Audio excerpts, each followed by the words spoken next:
There have been UFO sightings, encounters, visitations, abductions and so on since the very beginning of time. Humanity itself was seeded, or arrived on Earth in a so-called UFO, as the information I have at my disposal clearly says. At first, all what fell into this group of phenomena was attributed to gods, demons, ghosts and witchcraft, because as I've said before, each person can only explain his or her world with the information, perception agreements and all within the frame of his or her own understanding, and everything outside of it simply cannot exist. Same thing happens here with this so-called UFO phenomena, that when a sighting occurs involving a craft, it is nothing more than people observing an advanced aircraft outside their comprehension and matrixed perception agreements, and as mystifying as would be a simple Cessna 172 only a few hundred years ago. It is their worldview what conflicts with the existence of a craft that supposedly cannot exist, and not the phenomena itself. It is said that extraterrestrial visitations started to occur in much greater numbers since the detonation of the atom bomb, back in 1945, because of its obvious dangerous implications. We don't question that. It sounds logical even though we have serious doubts around nuclear energy used for explosive devices.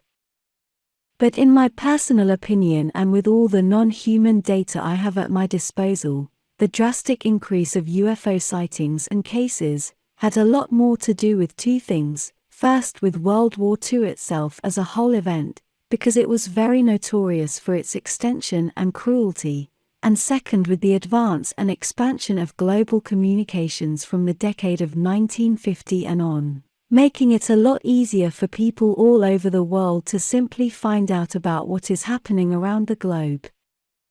With this happening, logically the powers that be, the cabal and its controllers saw the need to contain and explain away all those incidents so they wouldn't disturb the status quo. Before I go on, I must clearly say that the so-called UFO phenomena is not only caused by advanced spacecraft, but by a very wide variety of things that also include interdimensional creatures, energetic disturbances, simple misunderstandings, and so on. And I'm perfectly aware of all that. I know that not everything out there is extraterrestrial, paranormal or even something concrete, as I'm aware that over 95% of all cases are hoaxes or misidentified things. People's general assumption that the human population at large is given all the truth and all what there is to be known is one of the biggest problems facing mankind nowadays. As I explained in my previous video, people will tend to believe anything, and anyone with some kind of official authority, over what does not have it in their perception. At least since the decade of 1940, government agencies have been hard at work doing their best to guide and control the public's perception about UFO phenomena, and one of its most known operations to achieve this is Project Blue Book.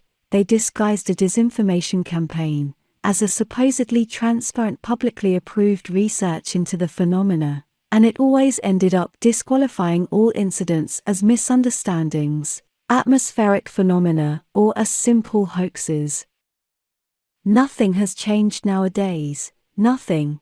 They are still controlling everything that has to do with extraterrestrials and UFO phenomena, now more than ever, because with the advent of the internet and with it the drastic increase of global telecommunications, everyone has a cell phone to watch videos and news with it, and with a decent camera in it as well. They must control the public's perception at all costs. Today what they are using the most is to allow socially validated, well-organized UFO phenomena research groups to be created, or create them on purpose, and then infiltrate them with people paid and trained to guide human perception. They even use professional psychologists to know what to say when and how to exploit the public's weaknesses to their advantage. To the point where today I even know about at least one of those groups that was specifically created to discredit and disqualify my groups, Taygetan and Swaruu information, always placing contradictory information to ours and bad-mouthing us as well. But you who are listening are the only ones that must be able to see that we are not attacking anyone, me much less. They go about with their business and I go about with mine. You can see who is who there, and clearly. I understand their point of view and from where they are coming from, and their intentions and motivations as well. They don't understand mine. Not everyone in those official research groups, or people with a lot of respect and fame in these subjects are ill-intended, and I even respect several of them a lot. I understand how they must work and with what restrictions, especially because they must never go against what the established science religion on Earth imposes on them, or they will face ostracism, so they must comply. Then we have another group of lesser or minor researchers that just do their best to be respected by their greater UFO community, and so they go abiding and repeating what the larger ones say without questioning anything on their own. Then there is another added problem with all those large, well-organized and publicly approved UFO research groups and organizations. As I explained in my previous video, they all want and strive to fit all phenomena inside the reductionistic and materialistic Earth science little box. And if you saw my last video about the problem with science on Earth, you will remember that it is not really science, it is an established dogmatic religion.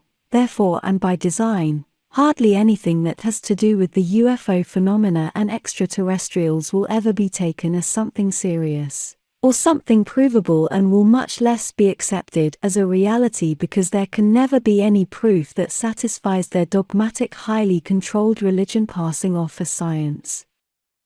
And it will never ever be accepted because of the simple fact that all extraterrestrial and UFO phenomena obviously are coming from outside their established matrix, falsely scientifically proven self-contained reality that does not and cannot be applied to anything outside Earth's socially accepted box, and therefore can never explain what comes from outside of it. Ufology and all those socially accepted UFO research groups are limited by their pseudo-scientific dogmatic box that makes them neglect and automatically discredit even obvious things that are in front of their very noses, explaining away everything with simple reductionistic reasoning. Then we also have deliberate, organized religious groups twisting their own teachings to fit into today's technological expectations, inventing false saviors of mankind using their same age-old avatars with a twist, adding spaceships to them. Always placing them as fighting evil, and with it reflecting a clear duality-based false reality that only is a reflection of their own spiritual and intellectual limitations. That's why I'm perfectly conscious that me and my group will never be recognized as something real by any of those official groups, or by any of those people with a large name within that community, but I'm not asking for any such recognition, because I know they cannot give it to me, and I'm perfectly fine with that because I know it would be professional suicide for them. They may say that there is no proof, but there is, and a lot of it, and even more will slowly be filtered towards you all, and I don't mean only words, and YouTube videos, but those officially appointed three-letter agency-controlled individuals and organizations will never be able to see them. They simply lack the needed capacity. Nevertheless, no matter how high they may jump, or how much they may kick around and throw tantrums, we are still here, and it won't change the fact that I'm real and that I'm writing these words from a spacecraft in orbit.